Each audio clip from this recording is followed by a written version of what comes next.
بسم اللہ الرحمن الرحیم الحمد للہ رب العالمین الصلاة والسلام علی اشرف الانبیاء والمرسلین وخاتم النبیین سیدنا و مولانا علی رسولہ الکریم وأهل بيته الطيبين الطاهرين المعصومين المظلومين أما بعد قال الله تبارك وتعالى في كتابه المجيد وفرقانه الحميد بسم الله الرحمن الرحيم إنما يريد الله ليذهب عنكم الرجس أهل البيت ويطهركم تطهيرا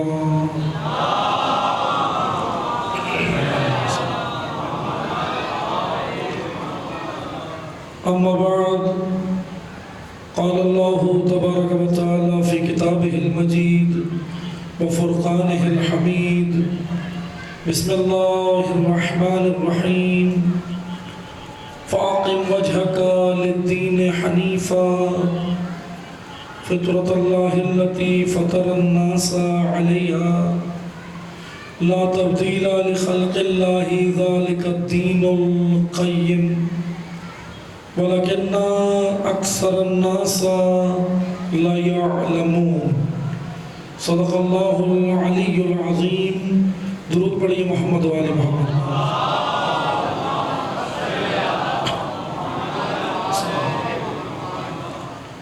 شکر گزار ہیں خداوند تبارک و تعالیٰ کے کہ اللہ تعالیٰ نے ہم سب کو ذکر نبی و آل نبی میں آنے کی، ذکر نبی و آل نبی کا اہتمام کرنے کی اور ذکر نبی و آل نبی آ کر پڑھنے کی، اس ذکر کو کرنے کی اللہ نے ہم سب کو یہ توفیق، یہ سعادت نصیب فرمائی. ہم سب اس توفیق الہی پر بارگاہ الہی میں شکر گزار ہیں.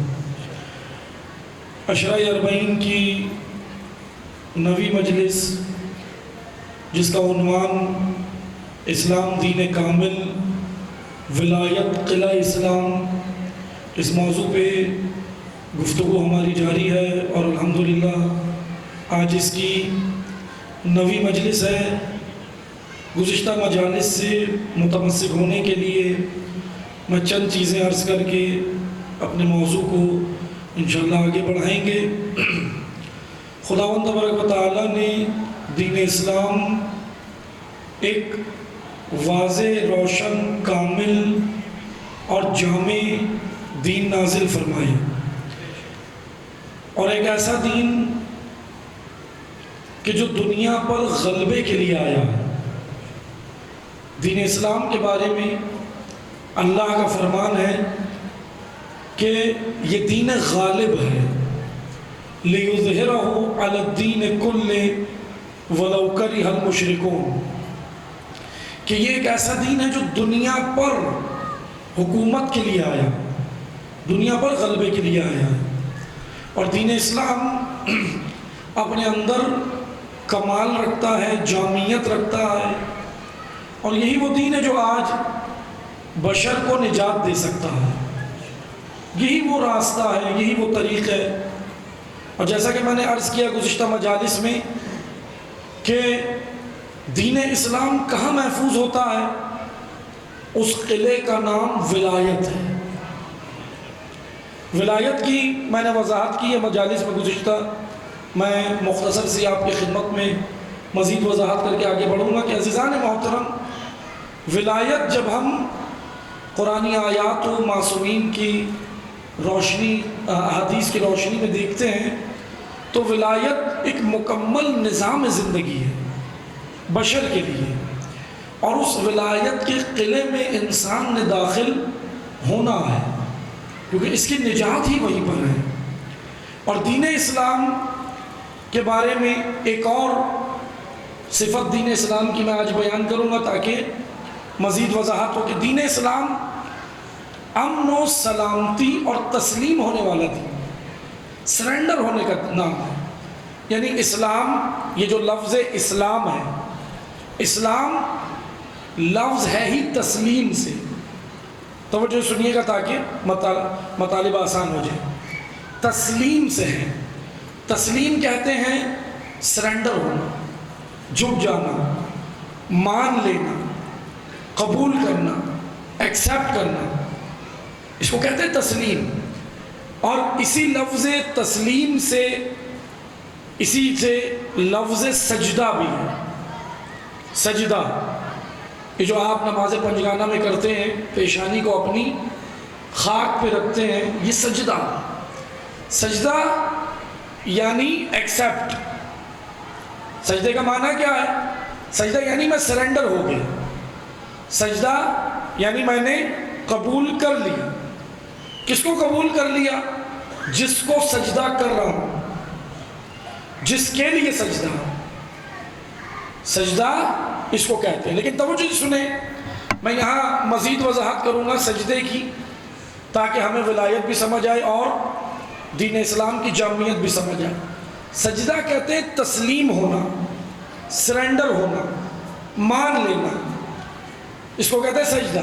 اب توجہ سنیے گا، قرآن کریم کی مشہور آیت ہے اور آپ سب سنتے بھی ہیں، ذاکرین سے سنتے، علماء سے سنتے، مجالس کے اندر سنتے، کہ جب اللہ نے حضرت آدم کو خلق کیا، میں سارا ماجرا عرض نہیں کر رہا لیکن سجدے کی وضاحت کر، اللہ نے جب حضرت آدم کو خلق کیا تو فرشتوں سے کیا کہا کہ آدم کو سجدہ کرو۔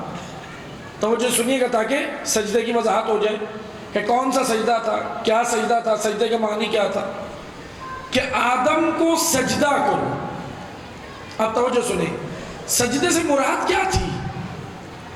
جو ہم زمین پر 7 اعضاء رکھتے ہیں سجدے میں، یہی سجدہ تھا یا کون سا سجدہ تھا؟ اس کی وضاحت کے لیے میں ذرا آپ کو ایک مثال کی جانب لے کے جاؤں گا، آپ نے توجہ سننا۔ سجدے سے پہلے سجدے کی ڈیفینیشن آپ کے ذہن میں رہے، ماننا، قبول کرنا، ایکسیپٹ کرنا، جھک جانا، تسلیم ہو جانا، جھک جانا، اس کو سجدہ کہتے ہیں۔ لیکن توجہ سنیں، سجدہ 2 طرح کا ہوتا ہے، ایک ہے سجدہ علامتی، ایک ہے سجدہ حقیقی۔ توجہ سنیے گا تاکہ یہ آیت بھی سمجھ آئے اور پھر ولایت بھی سمجھ آئے کہ ولایت کیا۔ ایک ہے سجدہ علامتی، ایک ہے سجدہ حقیقی۔ سجدہ علامتی، میں آپ کو علامت کی اور حقیقت کی ایک مثال دیتا ہوں، جوانوں اور بچوں کے لیے دے رہا ہوں، جوانوں اور بچوں کے لیے دے رہا ہوں، بزرگان جانتے ہیں۔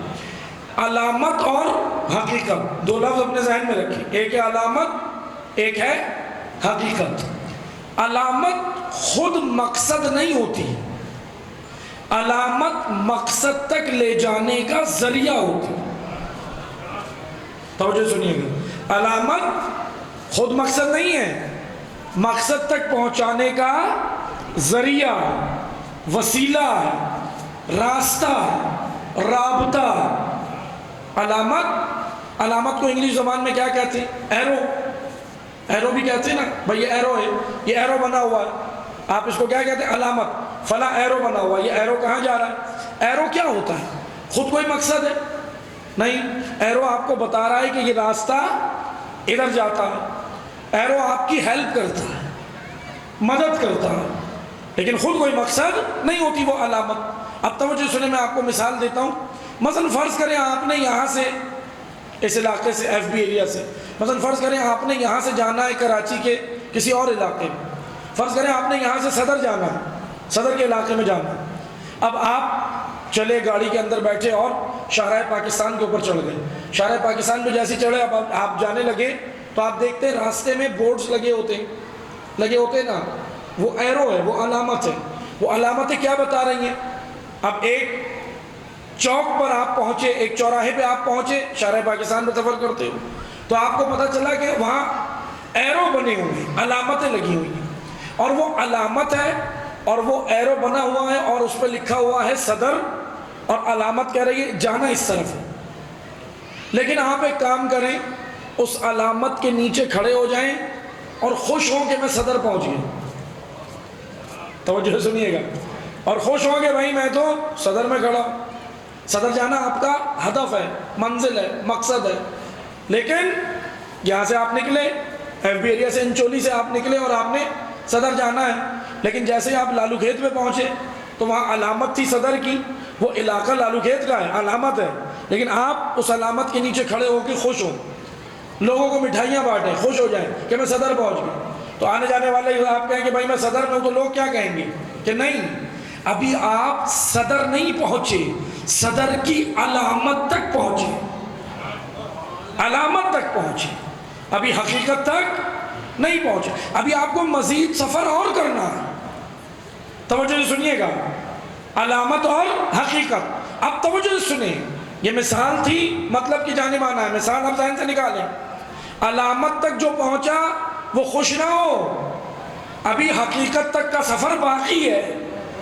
حقیقت تک کا سفر باقی ہے، منزل تک کا سفر باقی ہے.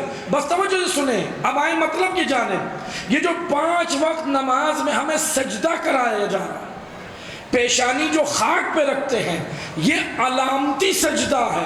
حقیقی سجدہ یہ ہے کہ میرے وجود سے توحید اور رسالت نظر آئے.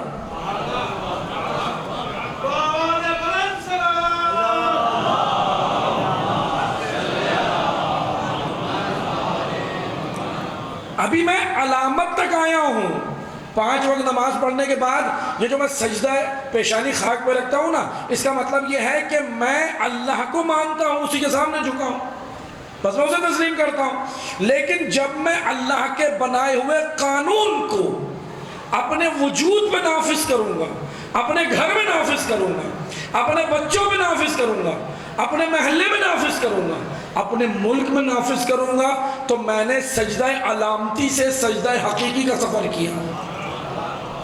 کیونکہ سجدہ حقیقی نفاذ ہے، قانون الہی کا امپلیمنٹ ہے، نفاذ ہے. جب تک ہم نفاذ نہیں کرتے سجدہ حقیقی نہیں کیا، علامتی کیا ہے. روزانہ اسی لیے 5 وقت بلایا کہ علامتی کر کر کے اتنے عادی ہو جاؤ کہ حقیقت کو اپنے وجود میں اتار لو. اسی لیے کروایا جا رہا ہے یہ 5 وقت نماز میں. بس آپ توجہ سے سنیں، یہ تھا علامتی اور حقیقی سجدے کی مثال، وضاحت. لیکن ہم آئیں اسی آیت کی جانب. فرشتوں سے جو کرایا گیا وہ کیا تھا؟ حضرت آدم کو اللہ نے کہا سجدہ کرو. اب فرشتوں نے کیا، سب نے کیا. فسجدوا الا ابلیس، سوائے ابلیس کے سب نے کیا. اب توجہ سنیے گا، میں یہاں آپ کو ایک نقطہ دوں گا، توجہ سنیے گا. فسجدوا الا ابلیس، ابلیس کے علاوہ سب نے کیا، سب جھک گئے، سب نے مان لیا. تو یہاں جو فرشتوں سے کرایا تھا وہ پیشانی نہیں رکھوائی تھی. خدا نے یہ تھوڑی کہا تھا. اس سجدے سے مراد یہ نہیں تھی کہ پیشانی، 2 ہتھیلیاں، 2 گھٹنے، 2 پاؤں کے انگوٹھے، 7 اعضاء زمین پہ رکھنے. نہیں، یہ سجدہ نہیں کروایا اللہ نے. اللہ نے کہا میں آدم کو ولی بنا رہا ہوں، اس کی ولایت کو قبول کرو. توجہ سنیے گا. آدم کو بنایا کس نے؟ نبی. آدم کو بنایا کس نے؟ ولی. کس نے بنایا؟ سب کو معلوم ہے نا، اللہ نے. اور اللہ نے حکم دیا فرشتوں کا کہ قبول کرو، ایکسپٹ کرو. وہاں سجدے سے مراد قبول کرنا ہے. ولایت آدم کو، نبوت آدم کو قبول کرنا تھا، ایکسپٹ کرنا تھا، مان لینا تھا.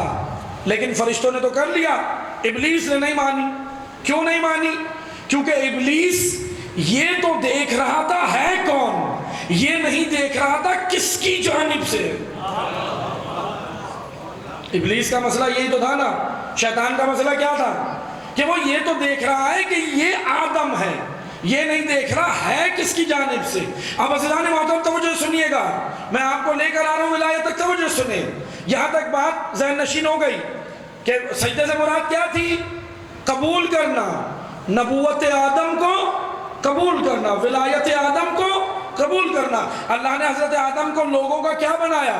نبی، ولی، رہبر، پیشوا، لیڈر، قائد، یہی بنایا نا اللہ نے.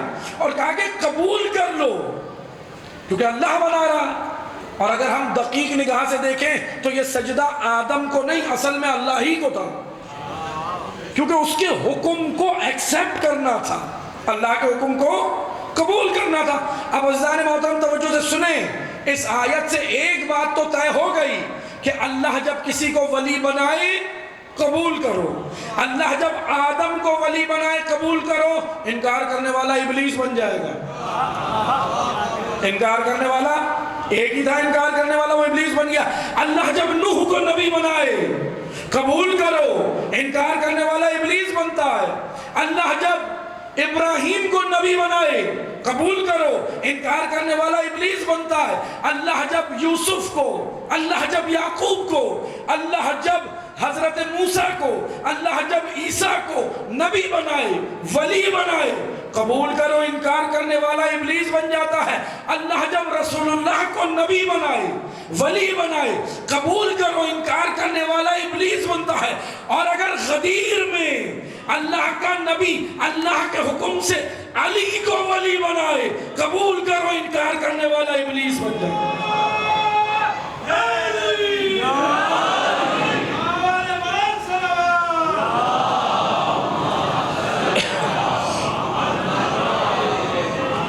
کیونکہ ہم نے حکم رب کو ماننا ہے۔ علی کو ولی ہم نے نہیں بنایا۔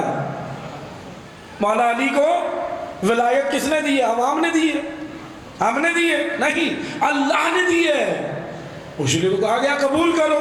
ولایت کا انکار کرنے والا، اب آپ خود بولیں، میں زیادہ بولوں تو ایف آئی آر نہ بن جائے، اس لیے آپ بولیں تاکہ سب پہ بنے، مل کے چلیں گے تھانے۔ انکار کرنے والا ابلیس بن جاتا۔ قانون قرآن کی رو سے اگر دیکھیں، منصوص من اللہ اگر دیکھیں تو انکار کرنے والا ایک ہی تھا، یعنی اس دائرے میں آ جاتا ہے۔ بس عزیزان محترم، کیا ہے ولایت؟ ولایت قبول کرنی ہے، ایکسیپٹ کرنی ہے، ماننی ہے۔ لیکن توجہ سے سنیے گا، یہ بھی ایک مشکل ہے کہ ولایت کے معنی ہمارے ذہن میں پہلے سے بیٹھے ہیں، پہلے سے ہی بیٹھے ہوئے ہیں، تو اس لیے توجہ سنیں، ولایت قبول کرنی ہے۔ اچھا ہم نے ولی کو مان لیا، اب کیا کریں؟ ایک اور چیز ہے، ولایت کے تقاضے ہیں، اور جب تک ولایت کے تقاضے پورے نہیں ہوتے ہم حقیقی پیروکار نہیں کہلا سکتے۔ ولی قبول ہی نہیں کرنا، ولی جو حکم دے وہ بھی ماننا۔ یہ تھوڑی کہ بس ہم نے علی مان لیا کافی ہے، نہیں، علی جو کہے وہ بھی ماننا۔ اتنا جان نہیں چھٹے گی، یہ میں نہیں کہہ رہا، حدیثیں موجود ہیں، ایسے جان نہیں چھٹے گی۔ ہم کہے بھی میں نے تو لا الہ الا اللہ محمد رسول اللہ علی ولی اللہ پڑھ لیا، کہانی ختم؟ نہیں۔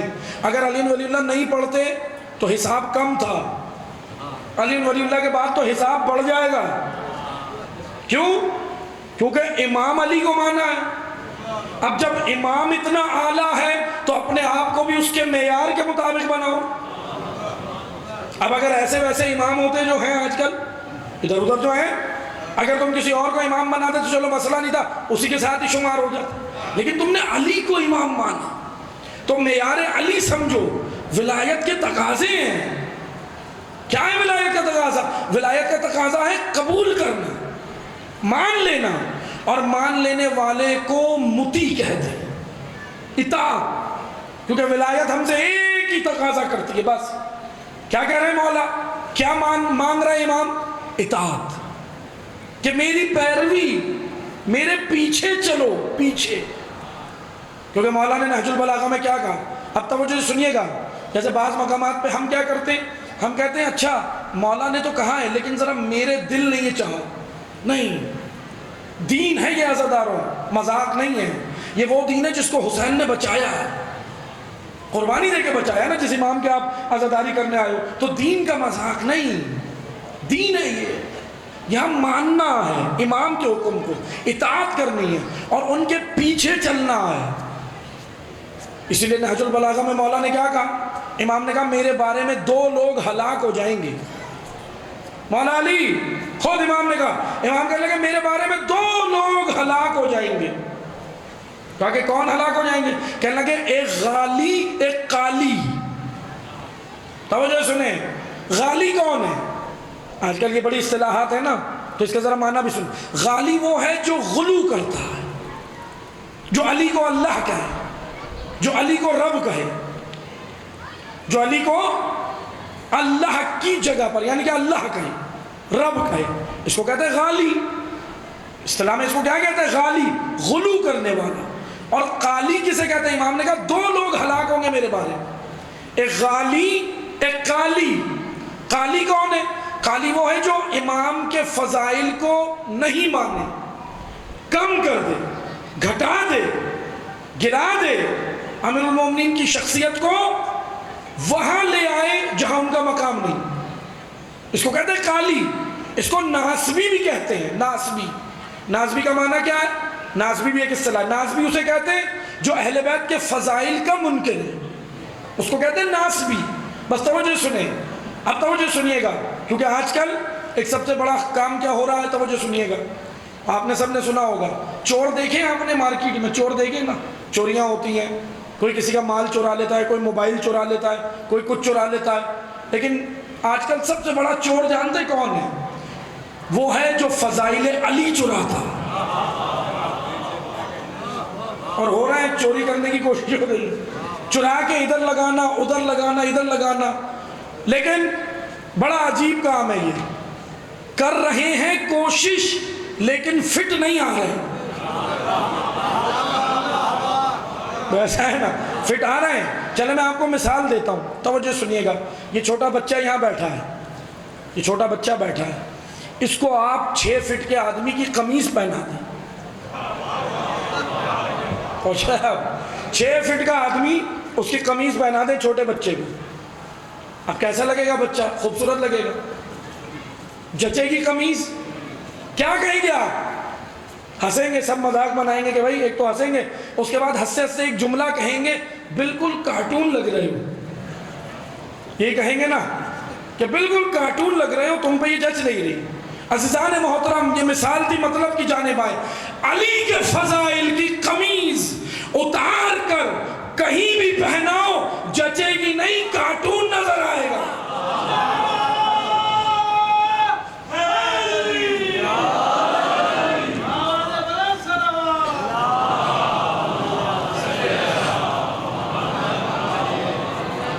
کیونکہ یہ فضائل کی قمیض ہے. فضائل کی قمیض سے مراد مرتبہ، قمیض ایک مثال ہے، کنایا ہے، قمیض ایک اشارہ ہے. امیر المومنین کو یہ فضائل اللہ نے دیے ہیں، اور جسے اللہ عزت دے دنیا مل کے ذلیل نہیں کر سکتی، اور جسے خدا ذلیل کر دے دنیا مل کے عزیز بھی نہیں بنا سکتی، کیونکہ قانون اللہ کا ہے. اس لیے کتنی کوشش کر لیں. لیکن ہاں الحمدللہ امیر المومنین کے فضائل کمالات دنیا مانتی ہے، جانتی ہے. آئیں آ کر دیکھیں امیر المومنین کے بارے میں اہل سنت اکابرین نے بھی لکھا، شیعہ اکابرین نے بھی لکھا، بہت سارے علماء نے لکھا. ان میں سے ایک ہے ابن اسیر. توجہ سنیے گا، فضیلت کا نقطہ آ گیا تو ایک بیان کرتا ہوا میں آگے چلوں گا، جلدی جلدی سنیں. ابن اسیر فضائل علی کے باب میں لکھتے ہیں. توجہ سنیے گا، اہل سنت عالم. ابن اسیر کہتے ہیں، اب یہ ان کے جملے اہل سنت عالم ہیں، شیعہ نہیں ہے. ابن اسیر ان کی تفسیر کی کتاب بھی موجود ہے، انہوں نے تفسیر بھی کی ہے قرآن. ابن اسیر کہتے ہیں علی ایسا مرد ہے جو مجھے ہر میدان میں آگے نظر آتا. یہ ابن اسیر کے جملے کہتے ہیں علی ایسا مرد ہے جو ہر میدان میں آگے نظر آتا ہے. پوچھا کون سا میدان؟ میدان بھی تو پتہ چلے. سوال کرنے والے نے پوچھا ابن اسیر سے کون سا میدان؟ کہنے لگے علم، حلم، عبادت، شجاعت، فصاحت، بلاغت، نجابت، کرم، تقوی، کرامت، شہامت. کہا جتنی صفات عالیہ ہیں علی آگے ہے، باقی سب پیچھے. یہ ابن اسیر لکھ رہے ہیں، کہہ رہے علی آگے باقی سب پیچھے ہیں. لیکن ابن اسیر رکے نہیں. ابن اسیر نے کہا 2 میدان تو ایسے ہیں جہاں دور دور تک علی علی ہے. کہا ایک علم کا میدان، ایک عبادت کا میدان. کہا ان 2 میدانوں میں مجھے علی کے علاوہ دور دور تک کوئی دکھائی نہیں دیتا. اور حقیقتاً ایسا ہی ہے. علم کا میدان دیکھیں. اب عزیزان محترم توجہ سنیے گا، اسلام، دین اسلام ایسا جامع دین ہے جو آپ کو جاہل دیکھنا نہیں چاہتا. علم، اور امیر المومنین کے پیروکار باب علم کے ماننے والا جاہل نہیں ہونا چاہیے. علم کے میدان میں آگے آئیں. ایجوکیشن میں آگے آئیں. کھانے سے زیادہ، روٹی سے زیادہ توجہ علم پہ ہونی چاہیے. توجہ سنیے گا، اب میں یہ نہیں کہہ رہا روٹی نہیں کھائیں، کھائیے گا، لیکن جتنا دھیان ہم کھانے پہ دیتے ہیں، جتنی کوشش ہم اس کے لیے کرتے ہیں، تو ہمیں زیادہ کرنی چاہیے ایجوکیشن کی، تعلیم کے لیے. تعلیم کے لیے تو اس لیے کیونکہ امیر المومنین چاہتے ہیں، کیونکہ اگر تعلیم ہوگی، علم ہوگا، تو انسان میں شعور آئے گا. شعور آئے گا تو آج اسے پتہ چلے گا کہ دنیا میں ہو کیا رہا ہے. کیونکہ دیکھیں عزاداری آپ کو شعور دینے کے لیے ہے. معذرت کے ساتھ یاد رکھیے گا، یہ میں نے ان مجالس میں بھی کہا ہے اور کئی جگہ کہا ہے کہ یہ ممبر ٹائم پاس کی جگہ نہیں ہے، یہ قوم کو کچھ بنانے کی جگہ ہے. قوم کو، آپ کو شعور دینا، علم دینا، آپ کو اویئرنیس دینے کی جگہ ہے. امیر المومنین کے فضائل کی جگہ بھی ہے، یہ مصائب کی جگہ بھی ہے، اور علی کے علم کو بیان کرنے کی جگہ بھی. ٹھیک ہے، امیر المومنین کے فضائل بھی ہو بے شک، لیکن علم، ایجوکیشن. اور آج کے دور میں دیکھیں عزاداری، توجہ سنیے گا، میں بس گفتگو سمیٹتا ہوا آگے آ رہا ہوں. عزاداری کی حکمت ہے، لاجک ہے. میں مصائب نہیں پڑھ رہا ابھی، لیکن یاد رکھیں جناب زینب نے یہ فرش کیوں بچھایا، اس کی حرمت کو سمجھیں، عزاداری کے تقدس کو سمجھیں. عزاداری کا فرش کیوں بچھایا؟ بی بی نے اس لیے بچھایا تھا تاکہ تمہارے وقت کا امام تنہا نہ ہو. کیونکہ دیکھیں امام حسین کربلا میں شہید ہو گئے. توجہ سے سنیے گا، میں یہاں ذرا ایک نقطہ عرض کروں گا تاکہ ہمیں پتہ چلے. امام حسین نے، توجہ سنیے گا، سید الشہداء نے، آپ سب نے سنا ہے لیکن میں مصائب نہیں پڑھ رہا اس جملے کے اندر سے، کیونکہ آپ نے یہ جملہ مصائب میں سنا. امام حسین نے عصر عاشور ایک جملہ کہا تھا جب سب شہید ہو گئے تھے. میں مصائب نہیں پڑھ رہا لیکن توجہ سنیں، کیا کہا تھا؟ حل من ناصر ینصر، حل من مغیث یغیثنا، حل من ذاب یذب عن حرم رسول اللہ. پورا جملہ اس طرح ہے. امام نے کیا کہا تھا؟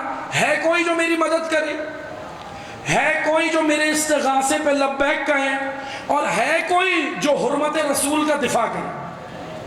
یہ جملہ ہے سید الشہداء کا. لیکن توجہ سے سنیں، ذرا غور کریں. کبھی ہم نے یہ جملہ تو سنا ہے لیکن غور نہیں کیا آج تک. کیا امام حسین نے یہ جملہ کس وقت کہا؟ ٹائم نوٹ کریں، ٹائم کب کہا تھا؟ جب سب شہید ہو گئے. حضرت عباس، حضرت علی اکبر، حضرت قاسم، حضرت عون محمد، حبیب ابن مظاہر، مسلم ابن عسجہ، زہیر ابن قین، وہب قلبی، حضرت جون، جتنے اصحاب، اقربا، اولاد، بھائی. امام حسین کہتے ہیں جب سب شہید ہو گئے پھر امام نے کہا نا حل من ناصر ینصرنا. اچھا ہاں، اگر امام فجر عاشور کہتے تو یہ جملہ محدود ہو جاتا کہ امام نے ان کے لیے کہا جو امام کے صحابی موجود تھے. توجہ سنیے گا، امام نے یہ ان کے لیے نہیں کہا کیونکہ وہ مدد کے لیے موجود تھے. امام نے کسی اور کے لیے کہا یہ جملہ. فجر کے وقت کہتے تو پھر تو ٹھیک ہے، پھر یہ بات ہوتی کہ بھائی امام نے ان کو پکارا اور وہ تمام صحابہ امام کے آ گئے اور شہداء کربلا. لیکن اگر امام ظہر کے وقت بھی کہتے تو بھی پھر محدود ہو جاتا جملہ. لیکن امام نے سب کی شہادت کے بعد کہا، عصر کے وقت، آخری وقت، اپنی شہادت سے چند لمحہ پہلے. کیوں؟ عزاداروں توجہ سے سننا. دیکھو یہ عزاداری شعور دینے کی جگہ ہے. اگر قومیں آج بھی غلام رہیں اور یہاں سے شعور نہیں مل رہا تو معذرت کے ساتھ عزاداری پھر ہم آگے اپنا ٹائم پاس نہیں کریں بلکہ سمجھیں پیغام حسینیت کو، حسین ابن علی کے پیغام کو سمجھیں. کیوں امام نے عصر کے وقت کہا حل من ناصر؟ اس لیے کہ امام نے ان لوگوں کے لیے نہیں کہا جو امام کی مدد کے لیے آئے تھے، وہ مدد کر چکے تھے. امام نے یہ ان کے لیے کہا جو آنے والی نسلیں تھیں. ہمارے لیے کہا، ہم سے پہلے والوں کے لیے کہا، ہمارے بعد والوں کے لیے کہا، تا قیامت آنے والی نسل سے حسین نے کہا ہے میری مدد کرو. اب توجہ سے سنیں، کیا مدد کی ضرورت ہے حسین ابن علی کو؟ سوال بھی تو پیدا ہوتا ہے نا، مولا آپ کو ہم سے کیا مدد چاہیے؟ تو توجہ سے سنیں، امام بتانا یہ چاہ رہے ہیں کہ دیکھو دین اسلام پر جب بھی کسی بھی دور میں یلغار آئے، حسینیت بھی ہوگی، یزیدیت بھی ہوگی، اور یزیدیت تاک لگا کے بیٹھے گی، اسلام پر آ جائے گی۔ میں جو کام 61 ہجری میں کر کے جا رہا ہوں، دین کو یہاں تک میں نے بچایا، اب جو آگے ہر دور میں دین پہ آنچ آئے اور نکل کے جو دین بچائے گا، علی کی بیٹی نے اس کا نام عزادار رکھا۔ یہ عزادار ناصر حسین ہے، یہ عزادار نصرت حسین کے لیے آیا۔ یہ عزاداری امام حسین کی نصرت کا خیمہ ہے، یہ خیمہ ہے، یہاں آپ نے تیار ہونا ہے۔ اچھا میں امام کی مدد کیسے کروں؟ سوال یہ بنتا ہے میں امام کی مدد آج کیسے کروں؟ امام موجود نہیں ہے، لیکن امام نے ایک فارمولا دیا کہ دین پہ جب آنچ آئے، دین جب مشکل میں ہو تو آپ نے مدد کرنی ہے، اسلام بچانا ہے۔ اسلام بچاؤ گے، یہی مدد حسین ہے، یہی نصرت حسین ہے۔ جب آپ اسلام کی نصرت کرو گے عزیزان محترم، تو یہ آپ حسین ابن علی کی نصرت کر رہے ہیں، یہ آپ حل من ناصر کا جواب عملاً دے رہے ہیں۔ یہ جو ہم کہتے ہیں نا لبیک یا حسین، یہ جو ہم زبان سے کہتے ہیں، لیکن عملی طور پر جب دین پر آنچ آئے، جس دور میں دین پر آنچ آئے، چاہے باہر سے ملحدین و ایتھسٹ کی یلغار ہو، اندر سے منافقین کی یلغار ہو، عزادار کی ذمہ داری ہے دین بچانا، عزادار کا فریضہ ہے۔ بس جلدی جلدی سنیں، میں ایک حالات حاضرہ کے حوالے سے مہدویت کے عنوان سے ایک چیز بیان کروں گا کہ یاد رکھیں اس وقت پاکستان کے اندر اور تمام اسلامی ممالک کے اندر ایک نظریہ تیزی سے پروموٹ ہو رہا ہے۔ میں پچھلی مجالس میں بھی کہہ چکا ہوں، جو لوگ حاضر تھے انہیں معلوم ہے، وہ ہے ملحد، ایتھسٹ، بے دین کرنا، تیزی سے کام ہو رہا ہے۔ جانتے ہیں کس طرح یہ کام ہو رہا ہے؟ تعلیمی اداروں میں ہر جگہ یہ یلغار ہے۔ آپ کا ذہن ایسا بنائیں گے کہ آپ کو دین سے دور کرنا ہے بس۔ اچھا آپ سے مراد صرف شیعہ نہیں، شیعہ بھی، سنی بھی، بریلوی بھی، اور حتیٰ کہ مسلمان ہی نہیں، عیسائیوں کو بھی۔ حالانکہ عیسائیوں کو تو کر دیا، یورپ میں یہ کام ہو چکا ہے، کافی حد تک یورپ میں ہو چکا ہے، اب آپ کے اوپر یہ لگا ہے۔ کریں گے کیا؟ میں آپ کو صرف ایک نمونے کے طور پر بتا کے ذکر مسائل پہ آ رہا ہوں، توجہ سنیے گا۔ انہوں نے اپنا نظریہ دیکھیں، دشمن بیدار ہے، دین کا دشمن، اسلام کا دشمن غافل نہیں ہے، اس کی یہ کوالٹی ہے۔ لیکن ہم لوگ معذرت کے ساتھ ان ایشوز میں الجھ گئے ہیں جو ایشوز نہیں ہیں، آپس میں لگے ہوئے ہیں، اور خطرناک ترین یلغار عقائد تشیع پہ، عقائد اسلام پر، عزاداری کے، آپ کی روحانیت پہ، اسپرچولیٹی پہ، آپ کے اندر سے روحانیت نکالی جائے گی۔ کون ہیں یہ لوگ؟ اس نظریے کا نام ہے ایلیومیناٹی۔ آپ جا کے سرچ کیجئے گا گوگل پہ، میں زیادہ اس کے بارے میں وضاحت نہیں کر رہا۔ ایلیومیناٹی نظریہ، ایلیومیناٹی کہتے ہیں دجال پرستی، شیطان پرستی۔ انہوں نے آج سے چند سال پہلے ایک کارٹون بھی بنایا تھا، اس کارٹون کا نام ہے آئی پیڈ گاٹ، پالتو بکری۔ توجہ سنیے گا، میں اس کارٹون کا بتا کے بتاتا ہوں آج عملی کیا ہو رہا ہے اور عزادار کا کیا فریضہ ہے۔ توجہ سنیں، آئی پیڈ گاٹ، اس میں ایک بکری دکھائی ہے، بکری قید ہے، وہ کیا کرتی ہے؟ اس کے بعد وہ بکری باہر نکلتی ہے، اس کے دماغ میں چپ ڈالی جاتی ہے، چپ۔ توجہ سنیں، ٹیکنالوجی کا دور ہے، ٹیکنالوجی میں اگر آپ آگے نہیں آئے، آرٹیفیشل انٹیلیجنس جوانوں کے لیے بہترین شعبہ ہے، آگے آئیں اس وقت۔ اس کے بکری کے دماغ میں کارٹون میں دکھاتے چپ ڈالتے، وہ بکری نکلتی ہے، کیا ہوتا ہے؟ اس بکری کی جتنی بھی دماغ ہے وہ کنٹرول کیا جاتا ہے پیچھے سے، اور جو کر رہا ہوتا ہے وہ شیطان ہوتا ہے، جس کو دجال کہتے ہیں، دجال آتا ہے۔ حضرت عیسیٰ علیہ السلام کی بھی اس کارٹون میں توہین کی ہے کہ حضرت عیسیٰ دکھایا کہ عیسیٰ بھی اس کے تحت ہوں گے، اسلام بھی ختم ہو جائے گا، عیسائیت بھی ختم ہو جائے گی۔ امریکہ کے جتنے صدور آتے ہیں ان کو بھی دکھایا کہ یہ سب کٹ پتلیاں ہیں اور ہم چلا رہے ہیں، اور حقیقتاً یہ چلانے والا پیچھے ایک عالمی تھنک ٹینک اور نظریہ کوئی اور ہے۔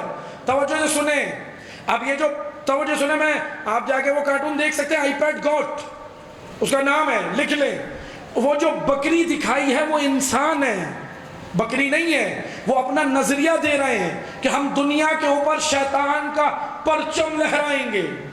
پورا انہوں نے اس میں اپنا نظریہ دیا. اب آئیں سنیں اس پر عملی کام کیسے ہوگا. جرمنی کے اندر برلن شہر ان کا کیپٹل، اس میں 30,000 آرٹیفیشل وارم کہتے ہیں مصنوعی ماں کے پیٹ بنائے گئے ہیں، شکم ماں مصنوعی. 30,000 بن چکے ہیں. ان کی پارلیمنٹ میں بل جا چکا ہے، پاس ہو جائے گا. اچھا جب پوچھا گیا اس بنانے والے بایولوجسٹ سے، جب پوچھا گیا کیوں بنایا، کہتا بھائی ہم نے انسانوں کی مدد کے لیے بنایا. جن ملکوں میں آبادی کم ہے ہم وہاں آرٹیفیشل وارم میں بچے بنا کے دیں گے، انسان بنیں گے. ان مشینوں میں انسان تیار ہوں گے. چپس تیار ہو چکی ہیں، 30,000 آرٹیفیشل وارم تیار ہیں، وہ ان کے اندر ڈالے جائیں گے. اس کے بعد وہ آپ کے ساتھ آج سے 10-15 سال بعد، 20 سال بعد، 2050-60 میں آپ کے درمیان میں وہ چپ والا انسان گھوم رہا ہوگا. آپ پہچان نہیں سکیں گے اصلی ہے نقلی ہے. آرٹیفیشل وارم میں تیار ہوگا. شیطان اسے کنٹرول کرے گا. شیطان کون ہے؟ عالمی تھنک ٹینک. عزادارو توجہ سے سنو، کس کا دشمن ہے یہ؟ اس کا جو پردہ غیب میں ہے. کس کے لیے ہو رہا ہے یہ سارا کام؟ اس کا ظہور روکنے کے لیے جو پردہ غیب میں ہے. یہ ولایت کا اصل دشمن کون ہے؟ ولایت کے اصل دشمن کو پہچانے جو عالمی تھنک ٹینک ہے. ہمیں لگا دیا چھوٹی چھوٹی باتوں میں، ہم لگے بڑے ہیں. باہر بڑے کام ہو رہے ہیں. یہ آئیں گے، مارکیٹ میں آئیں گے، یہ عام انسان آئیں گے، آپ کے ساتھ گھومیں گے، آپ پر تبلیغ کریں گے، آپ کے مائنڈ چینج کریں گے. کون چلا جائے گا؟ جس کو اپنے دین کا پتہ ہی نہیں ہوگا، وہ بہک جائے گا اور دین کے نام پر لے کر جائیں گے. ہوشیار باش، ہوشیار ہوں کیا ہو رہا ہے یہ سب. لیکن ہاں ایک چیز یاد رکھیں، مکروا و مکر اللہ. قرآن کہہ رہا ہے مکروا و مکر اللہ واللہ خیر الماکرین. ایک تمہارا منصوبہ ہے، ایک اللہ کا منصوبہ ہے، اور اللہ کا منصوبہ غالب آ کر رہے گا.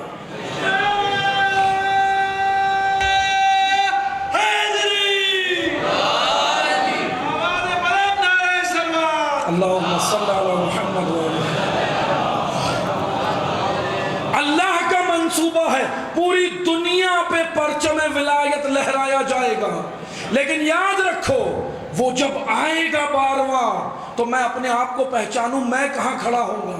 اگر میں نے آج اس کے لیے کام کیا، میں جوانوں سے عرض کر رہا ہوں، تعلیمی اداروں میں پڑھ رہے ہو، آپ باٹنی پڑھو، آپ ایسٹرو فزکس پڑھو، آپ بائیو پڑھو، آپ میڈیکل پڑھو، آپ سائنسز پڑھو، آپ اے آئی آرٹیفیشل انٹیلیجنس پڑھیں، ایجوکیشن کے میدان میں آگے آؤ. یہاں شکست دینی ہے. آج دشمن نے آپ کے لیے تعلیمی میدان بند کیا ہے، چاہتا نہیں ہے دشمن آپ میں شعور آئے. آپ آگے آئیں. لتھیم وائٹ گولڈ دنیا کے اندر نکل رہا ہے. اگلا 2050-60 جو ہوگا، 2050-2060 تیل کا دور نہیں ہے، آئل کا دور نہیں ہے. سب بیٹریوں کے اوپر گاڑیاں اور سب بننا شروع ہو گئی، آ رہی ہے. وائٹ گولڈ جس کو کہا جاتا ہے لتھیم، اس سے بہت چیزیں بن رہی ہیں، پروسیسر بن رہے ہیں، بہت ساری چیزیں. آپ اس ٹیکنالوجی میں آگے آئیں اے عزیز جوانوں، اے عزاداروں، اور نیت یہ کرو میں آرٹیفیشل انٹیلیجنس پڑھوں گا اپنے وقت کے امام کے لیے، آپ ولایت کے لیے پڑھوں گا. آپ کی نیت یہ ہونی چاہیے، صرف اپنی مادی ضرورت کے لیے نہیں. خدا اتنا کریم ہے تمہیں بھوکا نہیں سونے دے گا. ہماری مادی ضرورتیں پوری ہو جائیں گی. اللہ کے بندو اپنے امام کے لیے پڑھو، اپنی قوم کے لیے پڑھو، اپنی نسلوں کو شعور دینے کے لیے پڑھو. آگے آئے، آگے آئے. علی کی آرزو تھی، علی کہہ رہے تھے میرے سینے میں علم ہے، لینے والے نہیں. مولا روتے ہوئے دنیا سے گئے ہیں.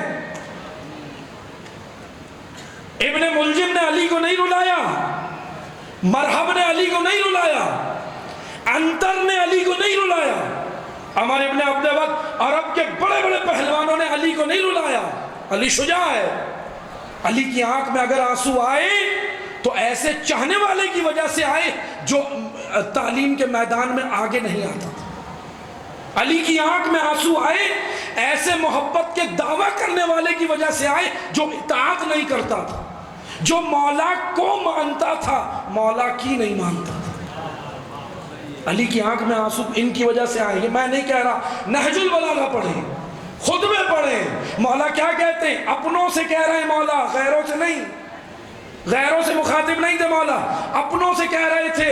امام کہنے لگے میں تمہیں اللہ کے لیے چاہتا ہوں، تم مجھے اپنی دنیا کے لیے چاہتے ہو. اے بندگان خدا سمجھے درد علی. یہی درد لے کر حسین کربلا گئے. کیا درد تھا حسین کے دل میں؟ عزادارو ایک چیز یاد رکھنا، مفاد پرست مت بنو، اپنے لیے مت جیو.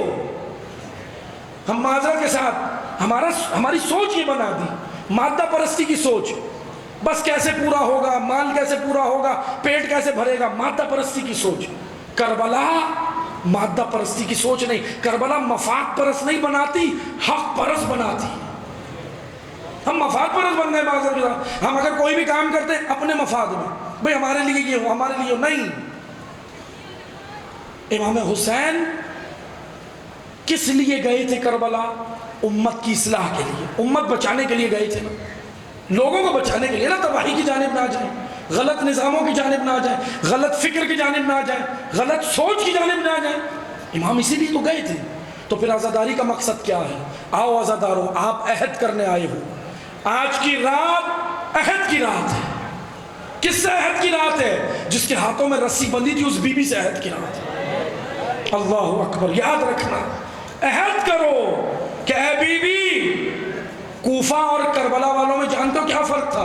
کوفی بات سنتے تھے، عمل نہیں کرتے تھے، اور کربلائی وہ کردار ہیں جو عملی طور پر حسین کے ساتھ ہیں.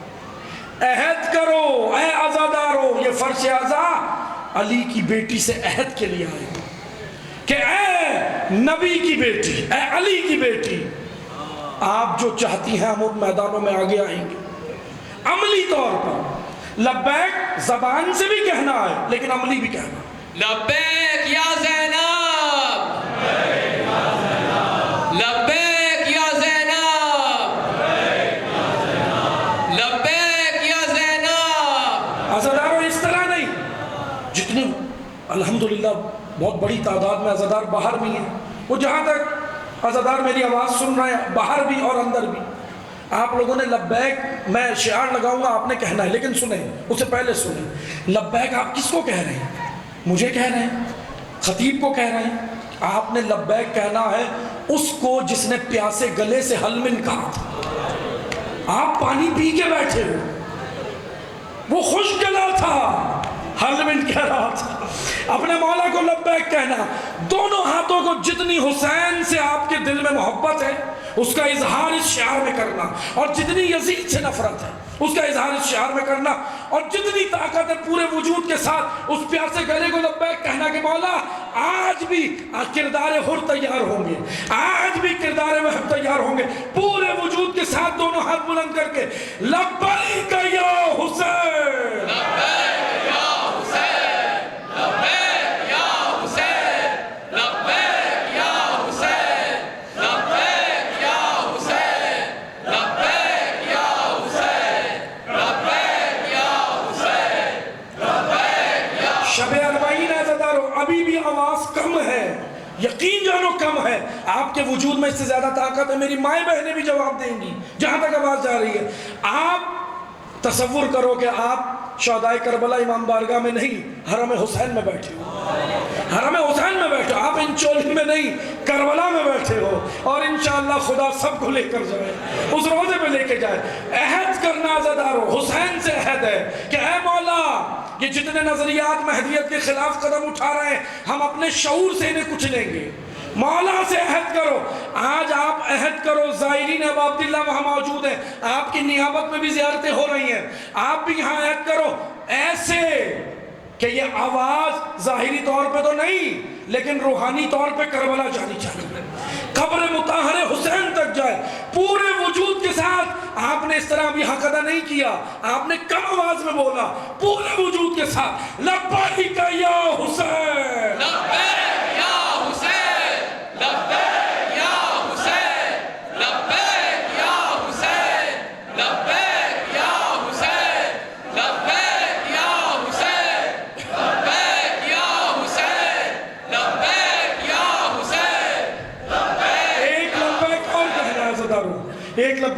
کہنا اس کو جو کربلا آئی ہے اب بھائی سے ملنے، اس اسیر بہن کو لبیک کہنا، اور اس لبیک کا معنی یہ ہے کہ اے بی بی ہم آپ کے ہاتھوں میں اب رسیاں بدلے نہیں دیں گے، اب بنو امیہ میں جرت نہیں ہے، ہم شیب ابی طالب میں نہیں خیبر میں جی رہے ہیں۔ یہ دو زمانہ خیبر کا زمانہ ہے، یہ شیب ابی طالب کا زمانہ نہیں ہے۔ دونوں ہاتھوں کو بلند کرنا ہے۔ ہمارا سلام ان مدافعان حرم پہ جنہوں نے اپنے وجود سے لبیک کہا، روضہ زینب کو بچایا، ہمارا سلام ہے ان پر، اور پیغام ہے ان کو جو کہتے ہیں جلوسوں میں شہداء کا نام نہ لو، جو کہتے ہیں مجلسوں میں شہداء کا نام نہ لو۔ کیسے نہ لیں؟ تم اپنا کردار دیکھو اور ان کا کردار دیکھو۔ جنہوں نے امنا لبیک کہا، تم نے عزاداری سے اپنا مال بنایا، تم نے عزاداری سے اپنے بچے بنائے، تم نے عزاداری سے اپنے وجود بنائے، انہوں نے عزاداری پہ لٹایا ہے، انہوں نے قربانیاں دی ہیں۔ وہ شہداء ہمارے سر کا تاج ہیں، پورے وجود کے ساتھ لبیک یا زینب، لبیک یا زینب، لبیک یا زینب، لبیک یا زینب، لبیک یا زینب، لبیک یا زینب، لبیک یا زینب، لبیک یا زینب۔ عزادارو ایک آخری لبیک جو زیارت ناحیہ میں روتا، جو سکینہ کے تماچوں میں روتا، جو زینب کے ہاتھوں میں بندی رسیوں میں روتا ہے۔ اے مولا یہ لبیک عہد ہوگا کہ مولا رونے کے لیے آپ کو کربلا کا غم کافی ہے، میں گناہ نہیں کروں گا، میں گناہ نہیں کروں گا، میرے گناہوں سے بھی آپ روتے ہو۔ پردہ غیب میں وہ امام میرے گناہوں کی وجہ سے بھی روتا ہے۔ دونوں ہاتھ بلند کر کے لبیک یا مہدی، لبیک یا مہدی، لبیک یا مہدی، لبیک یا مہدی، لبیک یا مہدی، لبیک یا مہدی، لبیک یا مہدی، لبیک یا مہدی۔ برائے ظہور تاجیل ظہور امام زمانہ بآواز بلند صلوات محمد یا علی، یا علی، یا علی مدد۔ عزادارو اسی جذبے کے ساتھ کل جلوس میں شرکت کرنی ہے، جذبے کے ساتھ آپ کے وجود، آپ اپنے وجود کے ساتھ حاضر ہو، پورے گھر کے ساتھ حاضر ہو۔ یہ عہد حسین سے کرنا ہے۔ آپ کسی سیاسی لیڈر کی آواز پہ نہیں جانا ہے، سیاسی لیڈر کی آواز پہ نہیں جا رہے، یہ جنت کے شہزادے کی آواز پہ جا رہے ہیں۔ اس کو لبیک کہنا یہ حلم کا جواب ہے، یہ بتانا ہے کہ مولا میں حاضر ہوں، میری گردن حاضر ہے، میرے بچے حاضر ہیں، میری اولاد حاضر ہے، اور اگر ضرورت پڑی دین کو میری ناموز بھی حاضر ہے، میری ناموز بھی حاضر ہے، کیونکہ میری ناموز زینب سے بڑھ کے نہیں ہے۔ جس میں وہ امام زیارت ناحیہ میں روتا ہے نا، کیا کہتا ہے سنو کیا زدہ، اجرکم اللہ، سیدہ آپ کا گریہ قبول کرے۔ عزادارو شب چہلوں میں ہے، شب چہلوں میں سننا عزادارو، شب عاشور آپ گریہ کرتے ہو نا، شب عاشور کیوں گریہ کرتے ہو؟ کیونکہ اگلے دن شہید ہونا ہے۔ لیکن شب عاشور تو سب موجود تھے نا، لیکن شب چہلم تو کوئی نہیں تھا زینب کے پاس۔ اجرکم اللہ، عزادارو سننا، کلیجہ تھام کی سننا، ماتم بھی کرنا ساتھ، ماتم کی رات ہے۔ اجرکم اللہ، خدا آپ کا سایہ آپ کی اولاد پہ سلامت رکھے۔ سننا، زیارت ناحیہ میں وقت کا امام کہتا میرا سلام، میرا سلام اس خشک گلے پر جس پر چھری رک رک کے چلی ہے۔ اجرکم، میرا سلام کس کا سلام ہے؟ وقت کے امام کا۔ اجرکم اللہ، امام کہتا ہے میرا سلام کس پر؟ اس بچی پر جس کے رخساروں کی رنگت کربلا سے کوفہ، کوفہ سے شام تبدیل۔ اجرکم اللہ، سننا عزادارو، تابوت کی زیارت کرنا، لیکن سننا تابوت ابھی نہیں لانا، مصائب سنو عزادارو، تابوت آئے گا، زیارت کرنا، لیکن سنو عزادارو، وقت کا امام کہتا ہے آؤ عزادارو، شام کا زندان ہے، رہائی کی خبر ملی ہے، سید سجاد آتے، پھپھی اماں رہائی مل گئی، رہائی مل گئی. بی بی کہتی ہیں بیٹا سجاد لوٹے ہوئے تبرکات منگاؤ. سننا عزادارو, سن کے رو رہے ہو, سجاد دیکھ کے روتے تھے. گریہ کیسے کرنا ہے سنو گے عزادارو. ابو بصیر رو رہے تھے. امام باقر نے کہا ابو بصیر رو. کہنے لگے مولا رو رہا ہوں. امام نے کہا ابو بصیر اس طرح نہیں جیسے بوڑھی ماں جوان بیٹے. اجرکم اللہ, اجرکم اللہ. بس دو جملے سننا مصائب کے, دو جملے سننا. شام کا زندان ہے, لوٹے ہوئے تبرکات آنا شروع ہوئے. سنو گے لوٹے ہوئے تبرکات میں کیا تھا؟ شہداء کے سر آئے, سر شہداء آنا شروع ہوئے. ایک سر آیا, علی کی بیٹی نے سر کا استقبال کیا. شام کی خواتین, شامی عورتیں رونے لگی اور رو کے کہتی تھی اے کاش اس کی ماں زندہ نہ ہو, اے کاش اس جوان کی ماں زندہ نہ ہو. عزادارو وہ اکبر کا سر تھا. ماتم اکبر, ماتم اکبر ہوا. واہ اکبر کی سر, چھوٹا سا سر آیا. شامی عورتیں کہتی ہیں کیا 6 مہینے کا بچہ بھی تھا؟ اجرکم اللہ. ام رباب کا کلیجہ, سلام اس ماں کو جو کبھی چھاؤں میں نہیں بیٹھی, چھاؤں میں نہیں بیٹھی. ام رباب پر ہمارا سلام. آواز دارو سننا. ایک سر اور آیا, 2 سر رکھے تھے. شامی عورتیں کہتی ہیں کیا ان کی ماں مر گئی ہے؟ ان پہ رونے والا کوئی نہیں. علی کی بیٹی رو کے کہتی ہے بیبیوں ان کی ماں میں ہوں, اپنے بھائی کے غم میں. اجرکم اللہ. سیدہ آپ کا گریہ قبول کرے. سننا عزادارو, ایک سر ایسا آیا, ایک سر, دعا کرنا میں پڑھوں, معاف کرنا سخت مصائب ہے. ایک سر ایسا آیا, علی کی بیٹی نے کہا بیبیوں نظریں جھکا دو, عباس کا سر, غیرت مند عباس کا سر. یہ وہ سر ہے عزادارو, نوک نیزہ پہ رکتا نہیں تھا. ام المنین کے بیٹے کا سر. آخر میں ایک سر آیا. علی کی بیٹی نے کہا بیبیوں کھڑے ہو جاؤ, زہرا کے بیٹے کا سر, حسین کا سر. سنو گے عزادارو یہ کس کا سر ہے؟ دعا کرو میں پڑھ دوں, سنو گے. امام رضا نے اس سر کے بارے میں کیا کہا؟ پسر شبیب کو امام رضا نے کہا اے پسر شبیب میرے جد حسین کو گوس فن کی طرح ذبح. اے پسر شبیب تیرا ضربے, تیرا ضربوں سے میرے. عزادارو آخری جملے سنو, تابوت برآمد ہوگا. بس آخری جملے سنو, ہو گئی گفتگو تمام. سنو گے تبرکات میں اور کیا تھا؟ ایک چادر تطہیر آئی, غیرت مند زینب کی چادر, علی کی بیٹی کی چادر. ہمارا سلام اس چادر پر, چادر تطہیر ہے. آخری جملہ سنو, تابوت آئے گا. آخری جملہ سنو, ماتم کرتے ہوئے تابوت کی زیارت کرنا. آخری جملے سنو, بس آخری جملے. عزادارو اب آخر میں چھوٹی چھوٹی بالی آئی.